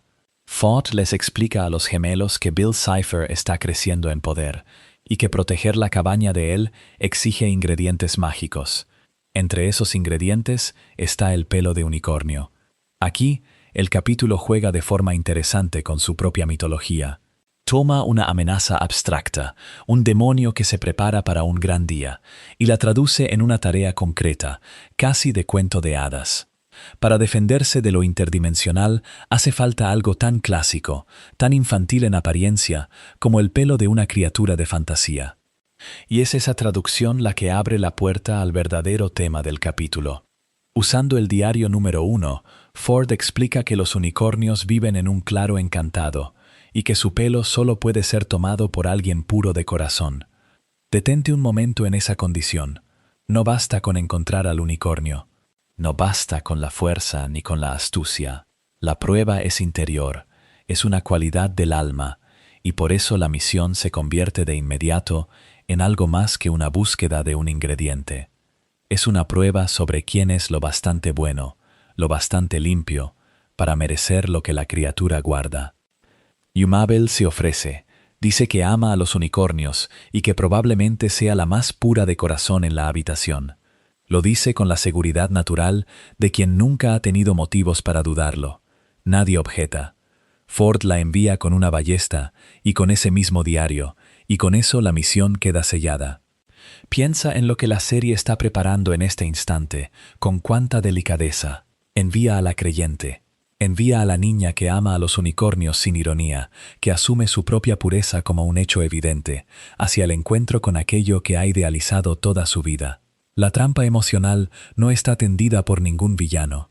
Está tendida por la distancia entre lo que Mabel cree de sí misma y lo que el mundo está a punto de mostrarle. Antes de partir, recluta a Candy, a Grenda y a Wendy para que la acompañen. Es un gesto pequeño y muy propio de ella, convertir una prueba solitaria del corazón en una salida con amigas. Reúne a su gente, como si la pureza pudiera compartirse, como si el afecto que siente por ellas fuera prueba suficiente de su propia bondad, y en cierto modo lo es. Pero la condición que Ford leyó del diario no habló de amistad ni de entusiasmo, habló de un corazón puro, medido por algo que Mabel todavía no sabe que será cuestionado. Aquí, en el umbral de la aventura, conviene nombrar lo que este capítulo hace dentro del arco de Mabel, porque es fácil pasarlo por alto bajo la superficie luminosa de unicornios y claros encantados. La serie ha construido un espejo. Ford ha soñado con las ruinas de sus propios ideales, con el Stan O'War y el portal convertidos en escombros, con Bill diciéndole que las cosas cambian. Y acto seguido envía a Mabel, la que más se aferra a la idea de que las cosas no tienen por qué cambiar, hacia una criatura que encarna la fantasía más intacta de la infancia. Uno de ellos ya ha perdido sus ideales, la otra está a punto de descubrir qué se siente cuando el ideal te mira a los ojos y no coincide con lo que soñabas. Ese es el verdadero motor de lo que viene, aunque el episodio aún no lo diga en voz alta. Crecer, en Gravity Falls, casi nunca se presenta como una lección.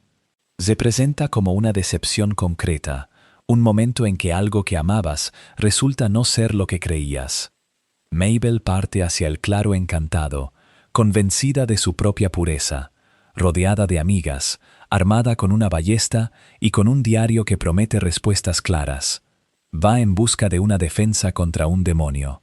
Lo que encontrará, sin saberlo todavía, es el primer golpe contra la idea de que ser buena, ser pura, ser la que ama los unicornios, es tan simple y tan seguro como siempre le había parecido. Hay un contraste que este capítulo prometía y que el episodio en cuestión, con toda calma, se niega a cumplir. Porque cuando uno busca en la segunda temporada el momento en que Mabel Pines vive por fin un romance maduro y correspondido, algo distinto a sus enamoramientos anteriores, se encuentra con Roadside Attraction y descubre que el amor de esa historia no le pertenece a ella, le pertenece a otra persona. Y esa ausencia, esa manera en que Mabel queda a un lado de la trama sentimental, dice tanto sobre su personaje como cualquier flechazo que hubiéramos podido esperar. El episodio comienza con un viaje. El tío Stan reúne a Dipper, a Mabel, a Sus, a Candy y a Grenda, los sube a una casa rodante y los lleva a recorrer Oregon. El motivo no es el descanso ni la aventura, es la venganza. Cada año, los dueños de las trampas para turistas rivales gastan bromas pesadas a la cabaña, y Stan ha decidido devolver el golpe atracción por atracción. Fíjate en lo que revela un plan así. No hay romance en el punto de partida. Hay resentimiento, orgullo y una furgoneta llena de personas que no saben del todo en qué se han metido. Y Stan cumple su promesa con una minuciosidad casi cómica. En una atracción suelta una bolsa de gorgojos del maíz. En Logland, libera un grupo de castores. En Upside Down Town, sube al techo con Sus y lo pisotea hasta darle la vuelta, para dejarlo del lado correcto. Cada sabotaje es pequeño, mezquino y perfectamente medido, la clase de rencor que solo un hombre como Stan podría convertir en itinerario. El viaje avanza así, de parada en parada, mientras la verdadera historia del episodio crece en silencio en el asiento de al lado. Porque el corazón sentimental de Roadside Attraction late en Candy Chew, no en Mabel. Siguiendo un consejo de Stan, Dipper empieza a comportarse con más seguridad frente a las chicas, y esa confianza recién estrenada tiene un efecto inesperado. Candy, la amiga de siempre, la que estaba ahí sin que nadie reparara demasiado en ella, desarrolla de pronto un enamoramiento por él. Es un giro delicado. El romance del episodio nace de un cambio de actitud, de un chico que aprende a fingir aplomo, y florece en la persona que menos lo esperaba. Aquí es donde la ausencia de Mabel se vuelve elocuente. Durante toda la serie, Mabel ha sido la buscadora de amor, la que persigue el verano perfecto, la que convierte cada encuentro en una posibilidad romántica. Y sin embargo, en este episodio no tiene ninguna historia sentimental propia. No hay flechazo suyo, no hay chico de verano, no hay corazón partido que le pertenezca. Su papel es otro. Es el de la amiga que acompaña, la que observa el romance ajeno desde un costado y se mantiene disponible. El plan de Candy, sin embargo, se derrumba. Su intento de tener una cita con Dipper se viene abajo cuando varias de las chicas con las que él había coqueteado en las otras trampas para turistas aparecen y lo confrontan todas a la vez. La confianza que Stan le había enseñado a Dipper se revela como lo que era: una fachada construida sobre pequeños engaños repetidos de parada en parada. Candy, dolida, hace lo único que tiene sentido hacer. Se aleja llorando y busca consuelo. Lo busca en Mabel y en Grenda. Detente en esa imagen, porque es ahí donde el episodio, sin decirlo, ofrece su verdadero retrato de Mabel. No la vemos enamorada. La vemos sosteniendo a una amiga cuyo amor acaba de fracasar, y hay una madurez en ese gesto que ninguno de sus propios enamoramientos anteriores le había pedido nunca. El contraste que el capítulo prometía existe, pero invertido. En lugar de vivir por fin un romance recíproco, Mabel se convierte en el refugio de alguien más, en la presencia estable a la que se corre cuando el corazón se rompe. Es una lectura que me parece más honesta que cualquier romance que la serie pudiera haberle inventado aquí.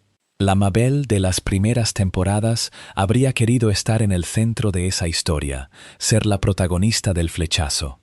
La Mabel de Roadside Attraction está en la periferia, y lo está por elección, ofreciendo consuelo en lugar de reclamar protagonismo. No es un romance maduro lo que muestra, es una amistad madura, que quizás sea la forma más difícil de amor que la serie le permite practicar, y el episodio se cierra con una última ironía, del todo ajena al terreno sentimental.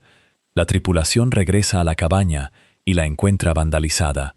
Los dueños de las trampas para turistas a los que Stan había saboteado han contraatacado, entre ellos la dueña de una de las atracciones rivales. La venganza que abrió el episodio se cierra sobre sí misma, de vuelta con la misma mezquindad con que salió.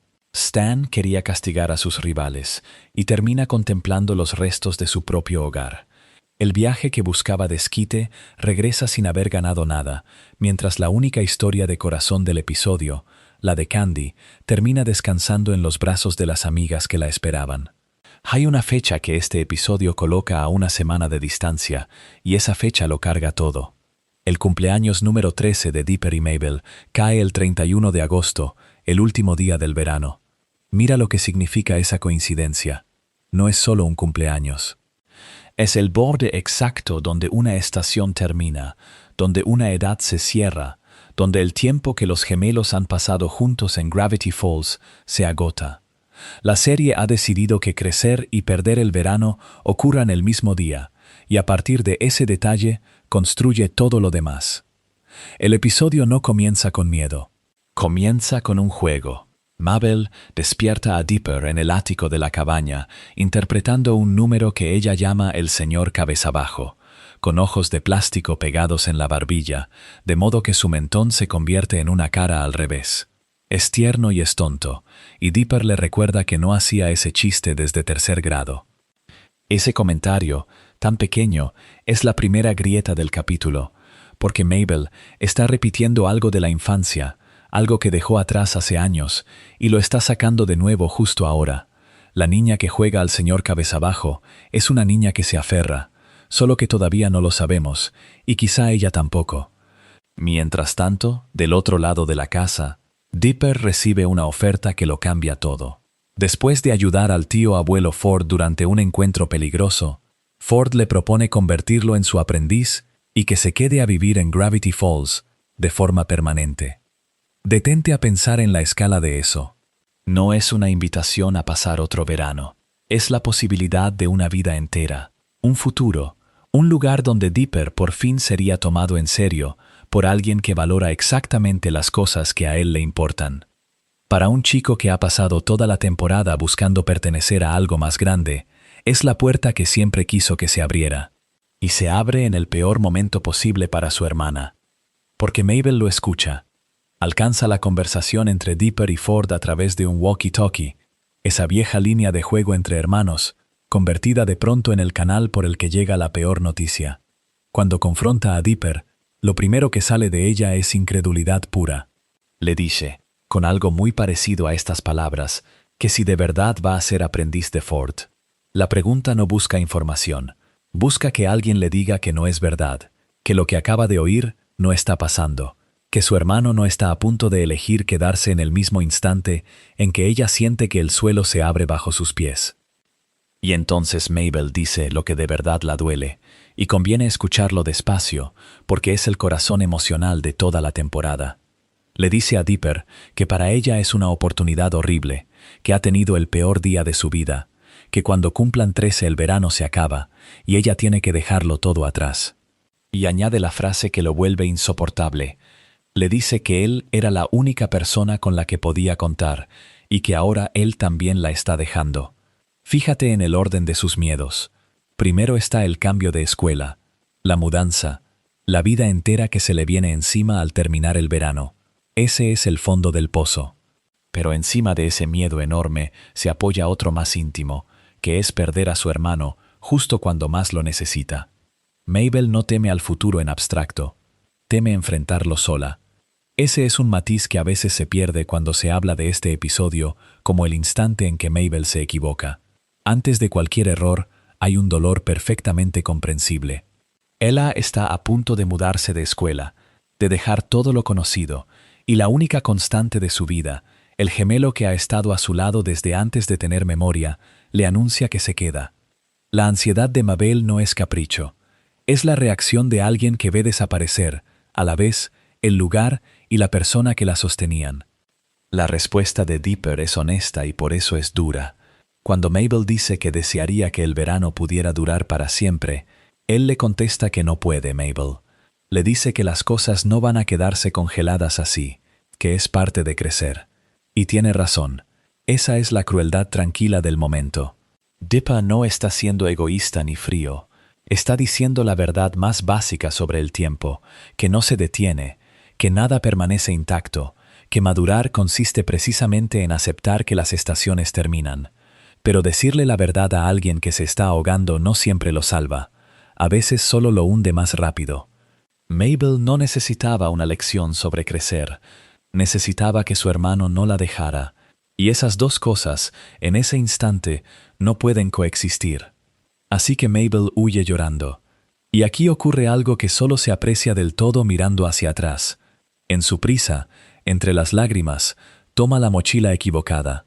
En lugar de sus propias cosas, agarra la que contiene la grieta interdimensional. Piensa en la mecánica emocional de ese error. El objeto más peligroso del mundo cae en las manos de Mabel no por un plan, no por descuido tonto, sino como consecuencia directa de una discusión sobre el miedo a crecer. La grieta llega a ella arrastrada por su dolor. La serie une el desastre cósmico con la herida íntima de una manera tan limpia que casi se pasa por alto. El fin del mundo empieza con una hermana que llora y agarra la bolsa que no era. Y ahí, en ese estado, es donde la encuentra la tentación perfecta. Bill Cipher posee el cuerpo del agente viajero en el tiempo Blending Blanding y lo usa para convencer a Mabel de entregar la grieta. La promesa que le hace es exactamente la que ella acaba de gritar que desea. Le ofrece hacer que su verano dure para siempre. Considera la precisión de esa trampa. Bill no le ofrece poder, ni venganza, ni riqueza. Le ofrece detener el tiempo, congelar la estación, impedir que llegue el 31 de agosto y con él la mudanza, la escuela nueva, la separación de su hermano. Le ofrece justo lo que Dipper acaba de decirle que es imposible. Y en su punto más frágil, alguien aparece diciéndole que sí es posible. Esa es la raíz emocional de todo lo que viene después. No una maldad, no una estupidez, sino un deseo humano y comprensible. El deseo de que las cosas buenas no terminen nunca, aprovechado por la única criatura del universo dispuesta a mentir sobre él. La ansiedad de Mabel ante el futuro, su terror a quedarse sola, su nostalgia de una niña que aún juega al señor cabeza abajo, todo eso se convierte en la puerta por la que entra el desastre. Y lo más silenciosamente triste es que ella creyó que estaba salvando el verano. Cuando Mabel despierta, no está en el sótano de la cabaña, ni en el bosque que ya conoce de memoria. Está atrapada dentro de una burbuja, una prisión que Bill Cipher ha construido para ella, y el momento que la ha llevado hasta ahí es pequeño y devastador al mismo tiempo. Dipper le ha dicho que piensa aceptar la oferta de Ford, que quiere quedarse como aprendiz. Observa lo que eso supone para ella. No es solo una decisión sobre un empleo o un verano más. Es su hermano gemelo eligiendo un camino que no la incluye, y en lugar de enfrentar esa realidad, en lugar de sostener el peso de esa conversación, Mabel se encuentra dentro de un mundo hecho a su medida, un lugar llamado Mabeland. Vale la pena detenerse en cómo se ve ese lugar, porque su apariencia lo explica casi todo. Mabeland es un verano sin final, saturado hasta el límite, pintado con colores neón que no existen en la naturaleza. Hay arcoíris por todas partes. Hay criaturas suaves, como peluches vivos, que pueblan cada rincón, y sobre todo suena música pop de los años 80, una banda sonora alegre que nunca se detiene, que nunca deja espacio para el silencio. Es un paraíso diseñado con un solo propósito. En Mabeland, Mabel nunca tiene que crecer.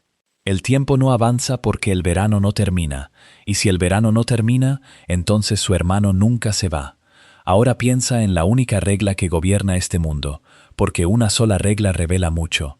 En Mabeland, la felicidad es obligatoria. No es una sugerencia, no es un deseo, es una ley. Y como toda ley necesita quien la haga cumplir, hay guardias disfrazados de waffles que patrullan el lugar, listos para arrestar o desterrar a cualquiera que se atreva a mencionar la realidad. La palabra prohibida no es una grosería ni una amenaza. La palabra prohibida es simplemente la verdad. Y cuando alguien rechaza la fantasía, cuando alguien la nombra por lo que es, el mundo entero se vuelve hostil, cambia de tono, deja de sonreír. Esa es la fragilidad escondida bajo tanto color. Un paraíso que necesita policías para sostenerse no es un paraíso. Es una negación con forma de parque de diversiones. El lugar se llena de figuras que Mabel conoce, aunque de formas nuevas. Waddles, su cerdo, aparece aquí convertido en una criatura gigante, tan grande que sirve de transporte, un animal enorme sobre el que se puede viajar. Y aparecen también Xyler y Kraz, dos muchachos que Mabel había inventado antes como galanes de una película para adolescentes, personajes de ficción que solo existían en su imaginación. Dentro de Mabeland son reales. Caminan, hablan, la acompañan como guías turísticos de su propio sueño. Considera lo que eso significa. Las cosas que Mabel había inventado para consolarse ahora tienen cuerpo, ahora son sólidas. La fantasía ha dejado de ser un refugio ocasional y se ha convertido en el suelo mismo sobre el que camina. Y entre todas esas creaciones hay una que resulta especialmente reveladora, casi dolorosa de observar.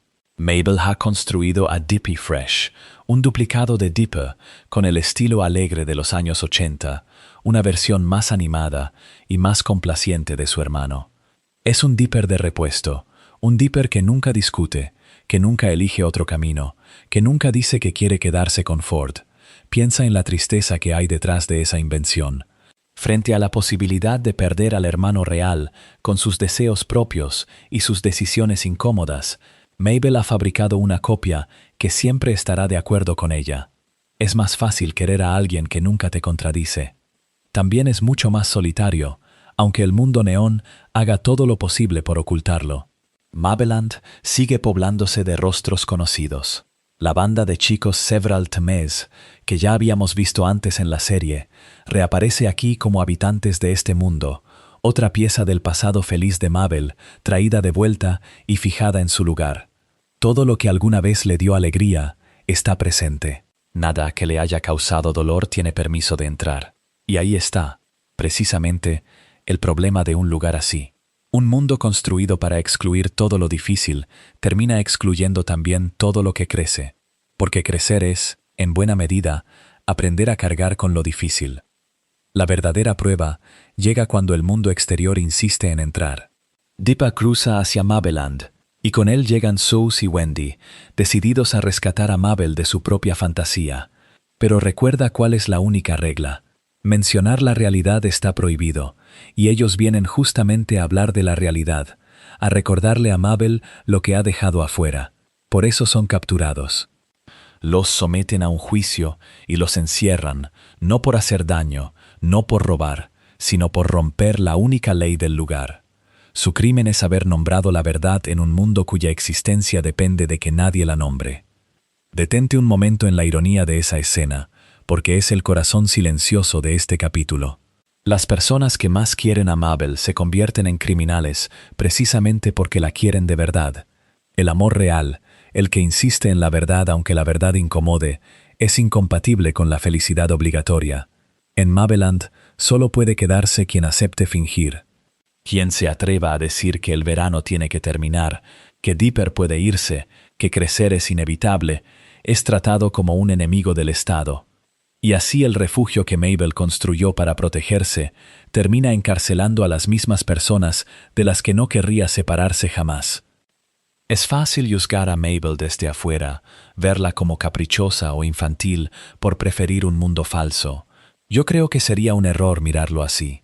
Lo que Mabeland muestra, con toda su decoración chillona, es un mecanismo humano muy reconocible. Ante una pérdida que no sabemos cómo enfrentar, construimos versiones más amables de la realidad y nos mudamos a vivir en ellas. Preferimos el brillo del neón antes que la penumbra de una conversación difícil. Mabel no es débil por hacerlo. Es alguien muy joven frente a un cambio que la asusta, y su mente hace lo que puede para no sentir ese miedo. El precio, como siempre, es que la fantasía cobra en soledad lo que promete en felicidad, y que tarde o temprano alguien que te ama de verdad tendrá que cruzar la burbuja, aceptar ser llamado criminal y recordarte con ternura que el verano, algún día, tiene que terminar. Conviene empezar por el punto en que Mabel deja de esconderse, porque todo lo heroico que hace después nace de esa decisión. En Weirdmageddon 2, Escape from Reality, el episodio 19 de la segunda temporada, Bill Cipher la atrapa dentro de una burbuja, una dimensión de bolsillo con forma esférica llamada Mabeland. No es una prisión hecha de barrotes ni de fuego. Está construida a partir de sus propias fantasías, de su idea de un verano eterno, un verano sin consecuencias, un lugar donde nada termina y nada duele. Piensa en lo cruel que resulta esa trampa. Bill no la encierra en algo que ella odie, sino en algo que ella desea, y por eso cuesta tanto salir. Dipper, Wendy y Sus entran en la burbuja para buscarla.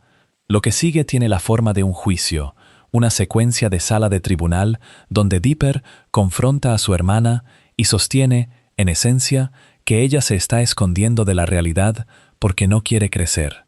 Es una acusación dura de escuchar entre hermanos, y sin embargo el episodio no la trata como un ataque. La trata como una verdad que alguien tenía que decir en voz alta. Mabel ha convertido su miedo al futuro en un mundo entero, y ese mundo se ha vuelto la herramienta perfecta para que Bill la mantenga quieta y fuera de la lucha. Lo que rompe el hechizo no es un argumento ni una amenaza, es una oferta. Dipper le dice, en efecto, que aceptará cualquier vida que venga a continuación junto a ella, y lo envuelve en una broma, que no quiere perderse sus años torpes de adolescente, sus awkward teen years. Detente un segundo en esa elección. Frente a la promesa de un verano perfecto y sin fin, Dipper ofrece justamente lo contrario, la incomodidad, la torpeza, el crecer con todo lo feo que eso trae. Y funciona.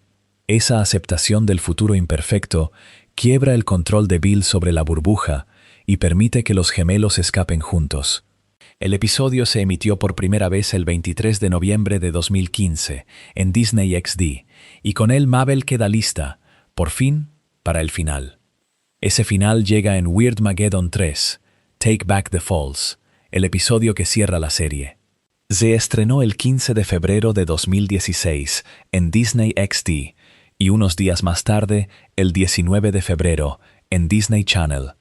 Vale la pena marcar esa distancia de meses entre un episodio y otro, porque cuenta algo sobre el arco de Mabel. La niña que sale de la burbuja no es la misma que había quedado atrapada dentro de su propio deseo. Ha renunciado a la fantasía del verano eterno, y esa renuncia es lo que le permite pelear en el mundo real, el mundo con consecuencias, el único donde la batalla importa. En el refugio del Mystery Shack, entre los supervivientes que resisten, es el viejo McGucket quien dirige la maniobra más extraña del episodio. Guía a los que quedan para convertir la propia cabaña en un mecanismo gigante, un robot andante al que llaman el Shacktron, la casa que durante 2 temporadas fue tienda de curiosidades y hogar improvisado, se pone de pie y camina hacia el enemigo. Hay algo apropiado en que el arma final contra Bill sea el lugar donde estos personajes aprendieron a quererse. No es una nave venida de fuera, ni una máquina de guerra. Es su casa, transformada. Mientras el Shacktron sale a distraer y a combatir a Bill afuera, se abre la segunda mitad del plan, la que casi nadie recuerda con tanto detalle como la pelea espectacular. Un grupo pequeño se infiltra en la fortaleza flotante de Bill con un objetivo preciso: desmantelar su trono. Y aquí conviene mirar de qué está hecho ese trono, porque el dato es más oscuro de lo que parece a primera vista. Bill ha construido su asiento con los ciudadanos petrificados del pueblo. Las personas convertidas en piedra son los ladrillos de su poder. Sentarse sobre ellas es su forma de decir que ha ganado, que la gente de Gravity Falls ya no es gente, sino material. Mabel forma parte de ese grupo que sube a la fortaleza, y su papel no es decorativo. Usa su gancho, el mismo grappling hook que la serie le había dado mucho antes como un gesto casi cómico, para trepar por el trono de estatuas petrificadas. Repara en lo que cuenta esa imagen. La herramienta que parecía un juguete, un capricho de personaje, se vuelve el instrumento con el que escala una montaña de cuerpos de piedra. Sube por ese trono buscando algo concreto y lo encuentra cerca de la cima, la figura petrificada del tío Ford.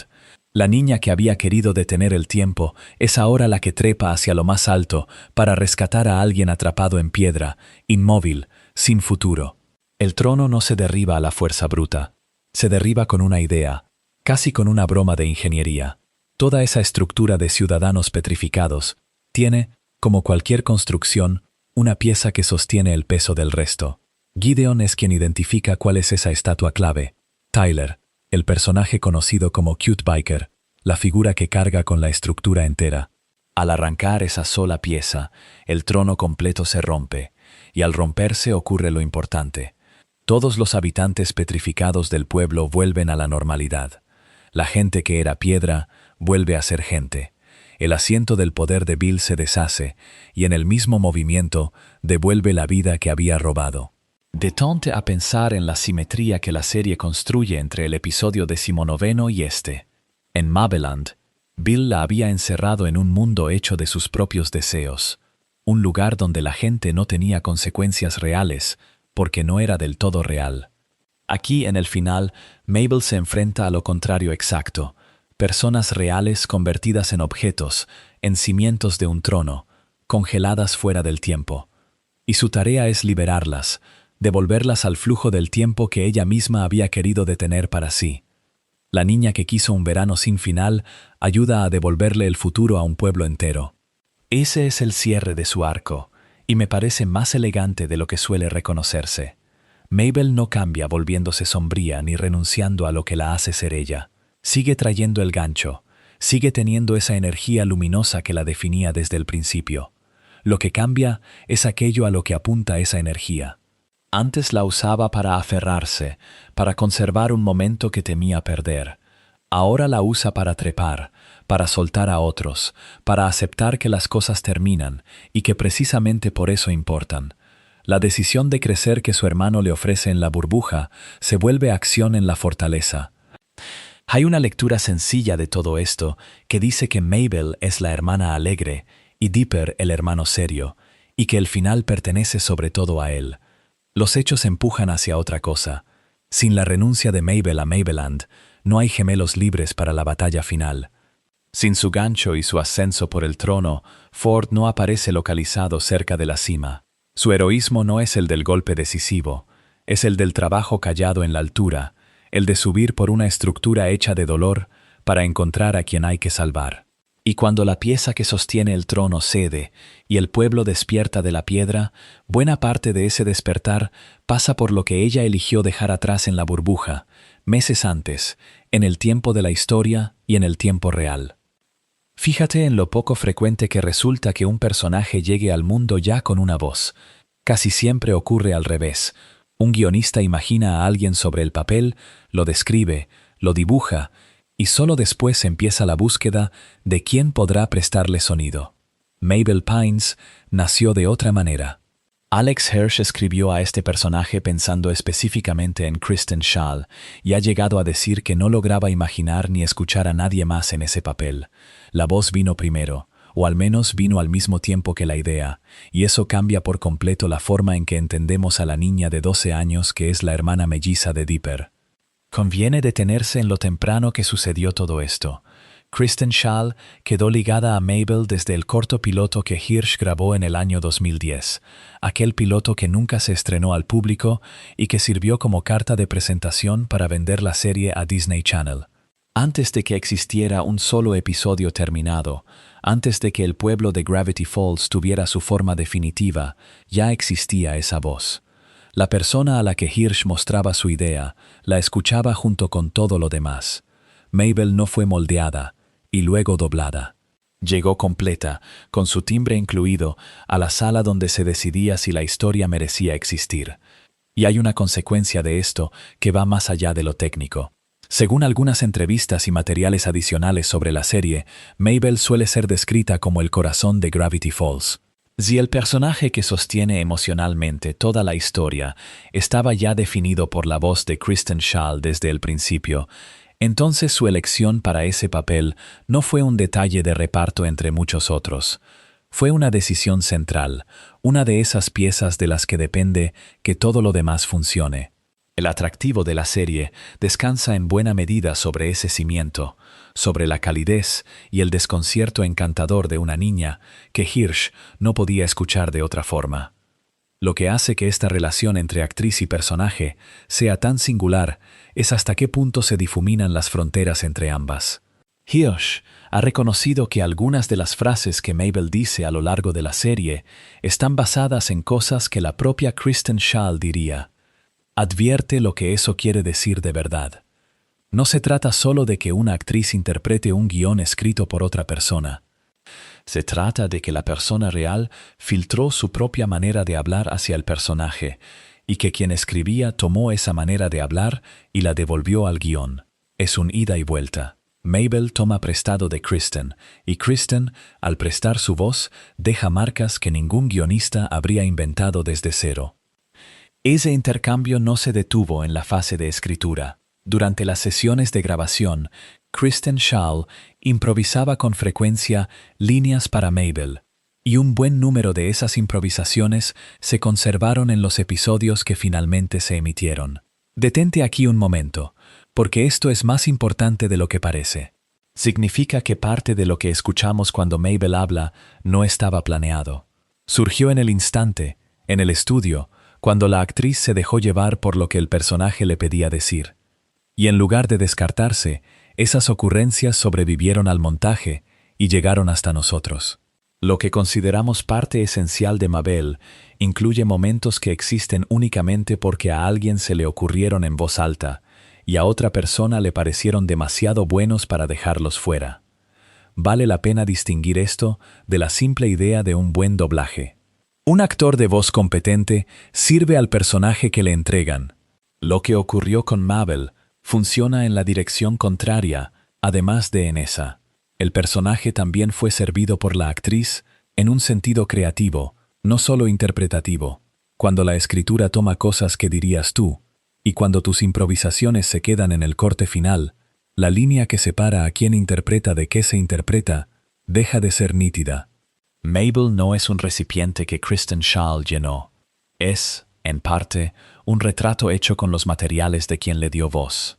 Por eso la frase de Hirsch, esa de que no podía imaginar ni oír a nadie más, resulta menos una hipérbole de cariño y más una descripción exacta de cómo se construyó el personaje.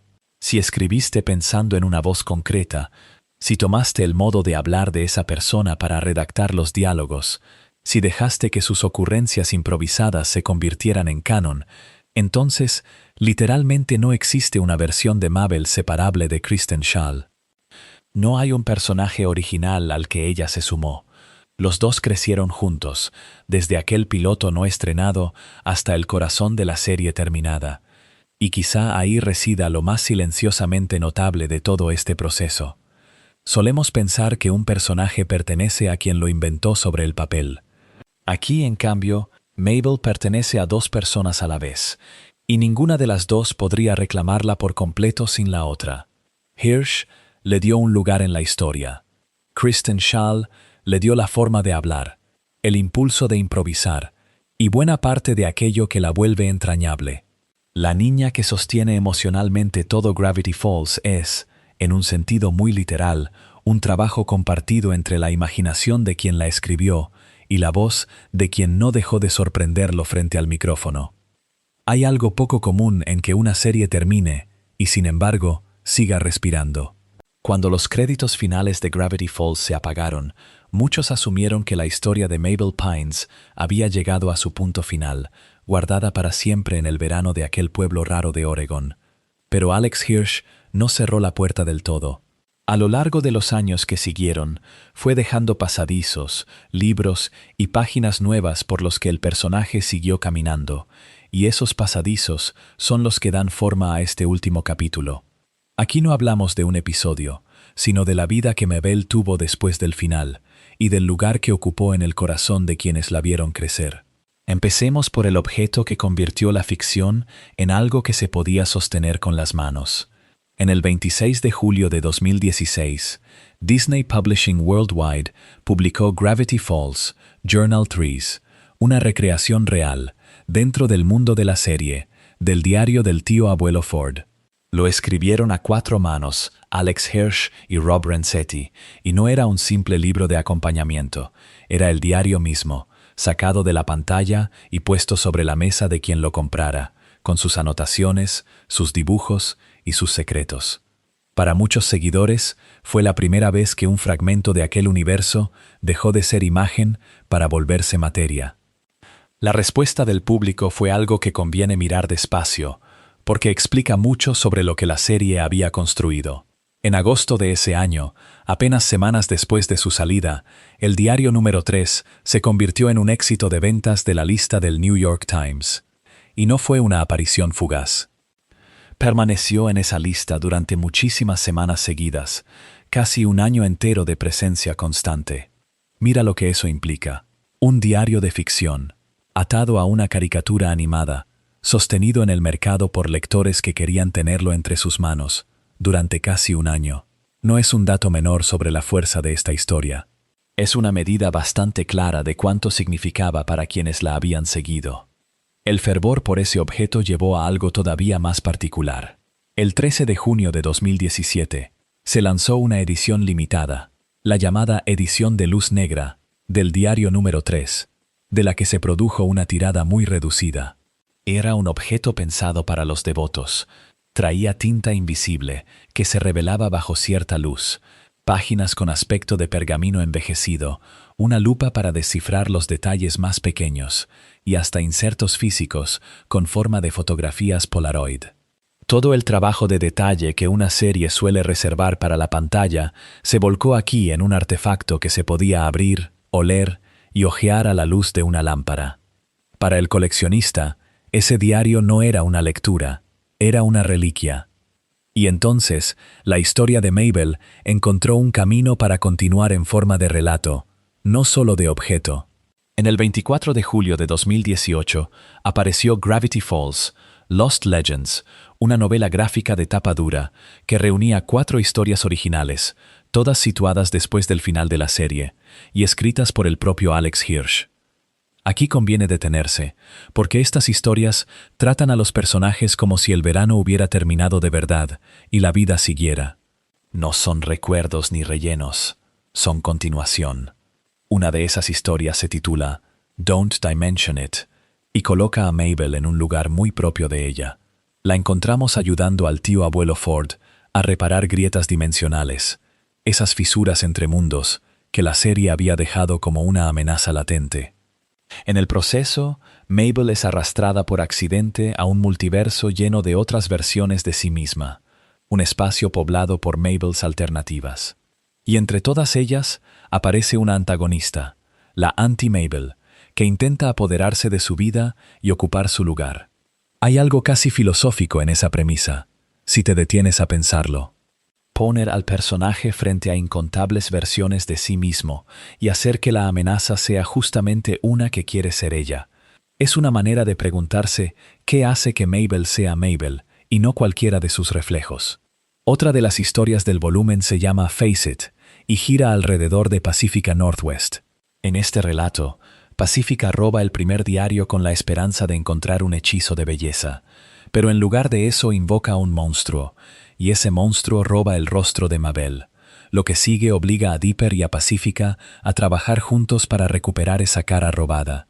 Es una premisa que juega con la vanidad y con la identidad al mismo tiempo, porque el rostro de Mabel, esa expresión abierta y luminosa que la define, se vuelve el objeto perdido que hay que rescatar.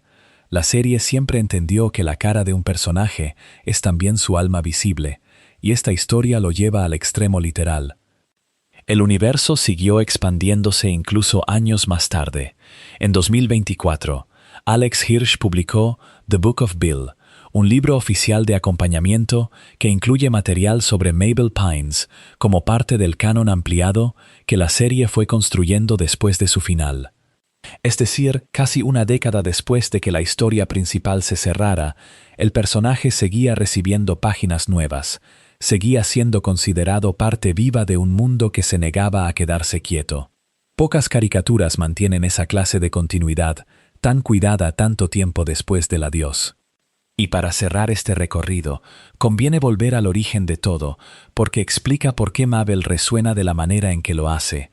Alex Hirsch creó a Mabel Pines inspirándose en su propia hermana gemela en la vida real, Ariel Hirsch. Ese detalle cambia el color de todo lo que hemos contado. La razón por la que Mabel se siente tan real, tan específica en su alegría y su lealtad, es que hay una persona verdadera detrás de ella.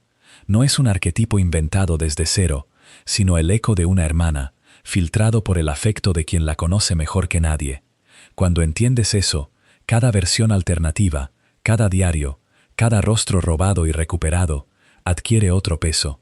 Estás mirando el cariño de un hermano hacia su gemela, convertido en un personaje que millones de personas terminaron queriendo como si también fuera suyo. Y quizá ese sea el secreto más sencillo de su condición de ícono. Mabel perduró porque nació del amor verdadero, y esa clase de origen rara vez se apaga cuando caen los créditos. Y así, cuando todo lo demás se apaga, lo que permanece de Mabel Pines no es una sola broma ni un solo suéter. Es la insistencia de una niña en creer que el verano puede durar para siempre, aun sabiendo, en algún lugar callado dentro de ella, que no puede. Nota lo que eso revela. A lo largo de estos 2 veranos en Gravity Falls, ella carga el peso de mantener unida a una familia, de sostener a un hermano que quiere crecer más rápido que ella, de amar sin garantía de que ese amor sea correspondido de la misma forma. Y lo hace con purpurina, con teatro, con una alegría que nunca fue ingenuidad, sino una elección hecha una y otra vez frente a un pueblo lleno de misterios que podrían haberla endurecido. Mabel elige la ternura porque comprende, a su manera, que es lo más difícil de conservar. No niega que las cosas terminan, simplemente decide amarlas mientras están aquí. Esa es la razón por la que su historia sigue resonando mucho después de que la serie llegó a su final, mucho después de que el autobús se aleja por esa carretera de tierra al término del último episodio. Y esa es la imagen con la que quiero dejarte. Una ventana de autobús, una niña mirando hacia atrás, un pueblo que se vuelve pequeño detrás de los árboles, y una sonrisa que no se rompe. Si disfrutaste este video ensayo, asegúrate de suscribirte. Gracias por ver y nos vemos en el próximo.